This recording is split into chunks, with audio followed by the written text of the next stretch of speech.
આજે આપણે બનાવીશું સૂકી ખસ્તા કચોરી, જે ફરસાણમાં મળતી હોય છે, જે ગરમા ગરમ ખાવાની તો મજા જ આવે છે, પણ આને મહિના સુધી સ્ટોર કરીને પણ રાખી શકાય છે। તો સૌથી પહેલાં તો આપણે કચોરી બનાવવા માટે લોટ બાંધી લેવાનો છે। તો મેં અહીંયા એક મોટો વાટકો ભરીને મેંદાનો લોટ લીધો છે।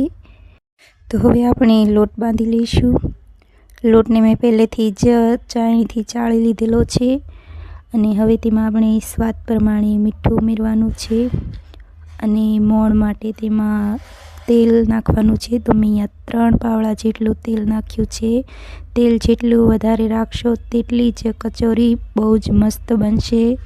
તેલ ઓછું હોય તો મોણમાં તેલ ઓછું હોય તો કચોરી જે છે તે એકદમ કડક કડક થઈ જાય છે। તો આ રીતે મુઠ્ઠીમાં લોટ આવી જાય તે રીતે આપણે મોણ ચેક કરી લઈશું। પછી થોડું થોડું પાણી ઉમેરતું જઈશું અને આપણે લોટ બાંધી લઈશું। લોટ જે છે તે ઢીલો ના થઈ જાય તેનું ખાસ ધ્યાન રાખવાનું છે। લોટને આપણે બહુ જ કડક રાખવાનો છે, જેથી કરીને કચોરી આપણી એકદમ ક્રિસ્પી ક્રિસ્પી થશે। તો મેં અહીંયા લોટ બાંધી લીધો છે। તો હવે આપણે લોટને થોડી વાર માટે ઢાંકી અને રાખી દઈશું। ત્યાં સુધીમાં આપણે કચોરી બનાવવાનું સ્ટફિંગ તૈયાર કરી લઈશું। તો સૌથી પહેલાં તો મેં અહીંયા વરિયાળી લીધી છે, લીલી વરિયાળી, તેને આપણે શેકી લેવાની છે પહેલાં। તો જ્યાં સુધી વરિયાળી શેકાય, એકદમ કલર તેનો બદલાઈ ન જાય ત્યાં સુધી તેને શેકાવા દેવાની છે। તો તમે જોઈ શકો છો વરિયાળીનો કલર એકદમ બદલાઈ ગયો છે। તો હવે આપણે તેમાં તલ ઉમેરી દઈશું। તો તલને પણ આપણે વરિયાળીની સાથે શેકી લેવાના છે। તો મેં આ 2 થી 2 ચમચી જેટલા તલ ઉમેર્યા છે। તલ જે છે તે જલ્દી બળવા માંડે છે, એટલે મેં પહેલાં વરિયાળી શેકી લીધી અને પછી પાછળથી તલ ઉમેર્યા છે। તો તમે જોઈ શકો છો આપણા તલ પણ શેકાઈ ગયા છે। તો હવે મેં અહીંયા 2 ચમચી જેટલો ધાણા જીરું પાવડર લીધો છે, તેને પણ આપણે શેકી લેવાનો છે। અહીંયા ધાણા જીરાની પાવડરની જગ્યાએ આખું જીરું અને આખા ધાણા પણ હોય છે, પણ મેં બંનેનો પાવડર છે તેને જ શેકી લીધો છે, તે પણ ચાલે। તો આપણે તેનો આ રીતે કલર બદલાઈ જાય ત્યાં સુધી તેને શેકાવા દેવાનો છે। તો આપણા ધાણા જીરાનો પાવડર એકદમ શેકાઈ ગયો છે। તો હવે મેં અહીંયા એક નાની વાટકી જેટલા મોળા ગાંઠિયા લીધા છે। તમે આની જગ્યાએ કોઈ પણ ફરસાણ લઈ શકો છો। તો તેને મેં ખાયણીમાં ખાંડી લીધા છે અને હવે જે શેકેલા તલ અને વરિયાળી છે તેને પણ આ રીતે ખાયણીમાં ખાંડી લેવાના છે। તો આ રીતે તેનો એકદમ ઝીણો પાવડર જેમ બનાવી લેવાનું છે। તો આ બધી જ વસ્તુને તમે મિક્સરમાં પણ કાઢી શકો છો, તેથી વધારે આસાનીથી બની જાય છે, પણ મેં અહીંયા બધું ખાંડીને બનાવ્યું છે, કારણ કે મિક્સર બધાયની પાસે ના હોય। તો હવે મેં અહીંયા 2 ચમચી જેટલી ખાંડ લીધી હતી, તેને પણ મેં ખાયણીમાં ખાંડી લીધી છે અને પછી આ રીતે ચાળણીથી ચાળી લીધી છે, જેથી કરીને ખાંડનો એકદમ ઝીણો પાવડર થઈ ગયો છે। તો હવે આપણે આ બધી જ વસ્તુનો એક મસાલો તૈયાર કરી લેવાનો છે। ખાંડેલા તલ અને વરિયાળી અને ધાણા જીરું પાવડર ઉમેર્યો છે અને પછી જે ગાંઠિયા ખાંડેલા હતા, મોળા ગાંઠિયા, તે ઉમેર્યા છે।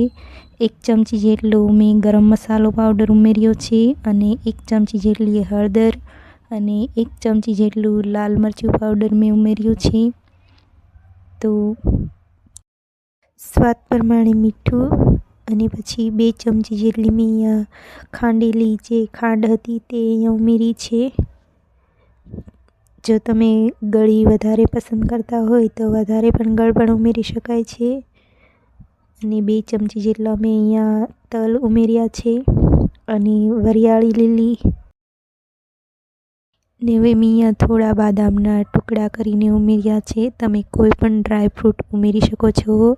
અને હવે મેં અહીંયા થોડી આંબલી પલાળી હતી, તો તેનું મેં આ રીતે પાણી કરી અને 2 ચમચી આ રીતે ઉમેર્યો છે। તો હવે તેને આપણે મિક્સ કરી લઈશું। તો હવે આ બધું જ આપણે હાથની મદદથી આ રીતે મિક્સ કરી લેવાનું છે। તો આ મસાલો આપણે એટલો ભીનો એવો રાખવાનો છે, જેથી કરીને તેની ગોટીઓ વળી જાય। તો એવું લાગે છે કે આ મસાલો હજી થોડો કોરો કોરો છે, તો આમાં હું હજી થોડું આંબલીનું પાણી ઉમેરીશ। જો આ રીતે કોરો કોરો લાગે છે એટલે આપણે તેમાં થોડું આંબલીનું પાણી ઉમેરી દઈશું અને ફરીથી પછી તેને મિક્સ કરી લઈશું। તો આ રીતે તમે જોઈ શકો છો હવે એકદમ ગોટી વળી જાય તે રીતનો પરફેક્ટ મસાલો તૈયાર થઈ ગયો છે। તો હવે આપણો લોટ પણ આવી ગયો છે, સરસ મજાનો સોફ્ટ થઈ ગયો છે। તો હવે આપણે તેની પૂરી જેમ હોય તેવી નાની નાની લુઈઓ બનાવી લઈશું। પૂરી જેવડી હોય એવડું જ બનાવવાની છે। તો આ રીતે મેં બધા જ લોટની નાની નાની પૂરી જેવડી લુઈ બનાવી લીધી છે। તો હવે આપણે કચોરી બનાવી લઈશું। કચોરીને તમે જેવો આકાર આપવા માંગતા હો તે રીતે બનાવી શકાય છે। સમોસા ટાઈપ પણ બનાવી શકાય છે અને ગોળ ગોળ પણ બનાવી શકાય છે। તો હું અહીંયા ગોળ બનાવી રહી છું।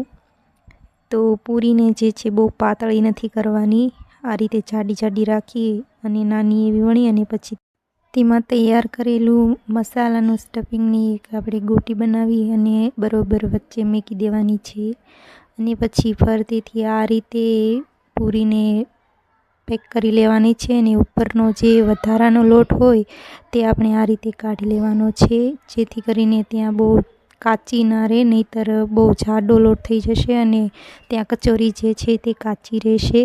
તો આ રીતે આપણે કચોરી બનાવીને તૈયાર કરી લેવાની છે। તો આ રીતે આપણે બધી જ કચોરી બનાવી લઈશું। આ કચોરી હું ઘણીવાર બનાવતી હોઉં છું, મને બહુ જ પસંદ છે। આમાં બહુ જ મસ્ત ટેસ્ટ હોય છે, ખાટો મીઠો અને તીખો એકદમ ફરસાણમાં મળતી હોય તેવી જ બને છે। તમે એકવાર ટ્રાય જરૂર કરજો આ કચોરી અને કેવી બને છે તે મને જરૂર કહેજો। તો આ રીતે આપણે બધી જ કચોરી બનાવી લઈશું। તો આ રીતે આપણી બધી જ કચોરી બનીને તૈયાર થઈ ગઈ છે। તો હવે આપણે કચોરીને તળી લેવાની છે। તો મેં આ વખતે તેલ ગરમ થવા રાખી દીધું હતું। તેલ ગરમ થઈ જાય એટલે તરત જ આપણે ગેસ ધીમો કરી નાખવાનો છે। ધીમા તાપે જ આપણે કચોરીને તળવાની છે, બહુ ગરમ નથી તેલ થવા દેવાનું। તો આ રીતે આપણે બધી જ કચોરી તળી લેવાની છે।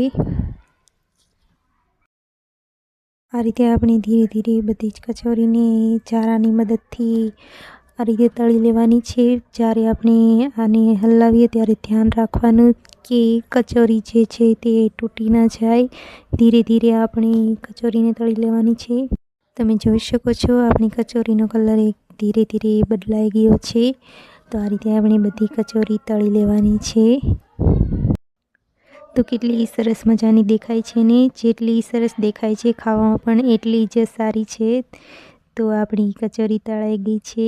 તો આપણે હવે તેને બધી તેલમાંથી કાઢી લઈશું।